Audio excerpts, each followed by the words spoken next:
Hey guys, and welcome back to my channel. So today is day 2 of the MedHeads 50 head challenge, where you draw 50 heads in 10 days. So this is my day 2.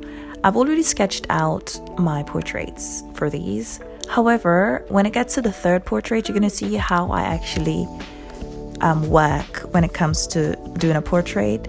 I noticed, especially with this one, I was really struggling with rendering the hair a lot. You'll notice that the footage skipped a lot because I was like, oh, I don't really like the way her head looks. I don't really like the way the hair looks. Drawing curly hair has always been very difficult for me. It always just makes me nervous because whenever I look at curly hair, I see a lot of detail. Even when I try to simplify painting it, it is still so very tricky. However, that's what this challenge is here for. Perhaps by the end of the challenge, I would have mastered how to simplify the different shapes when it comes to curly hair. So I decided to just loosen up a bit after struggling for hours. Painting the hair before this one took me so long that I decided, you know what, I just need to relax. So I just decided to go right in and just paint without the restriction of staying within the lines. Whenever I want to relax with my painting, whenever I find myself getting a bit too tense, I just go right in with the paint without a line work. It is so relaxing.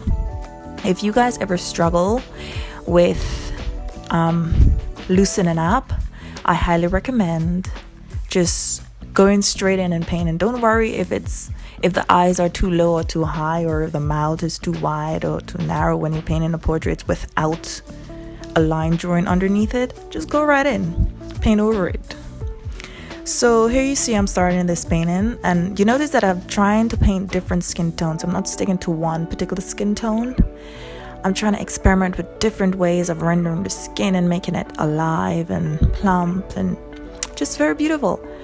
I actually changed my mind about I initially wanted to put this lady in like holding a bunch of sunflowers, but I'm like, oh, this is too tricky. So I just decided to paint over it. Yeah, I just go in with a white gouache paint and I just paint over the yellow, and then I paint green over it. They're all gouache. I showed you in my other video how I actually correct my mistake when I'm doing gouache painting. I use that technique to cover up the yellow base. Yeah. So here we have number 10 of day 2 of the challenge, and I completely love the way number 5 turned out. And I hope you do too.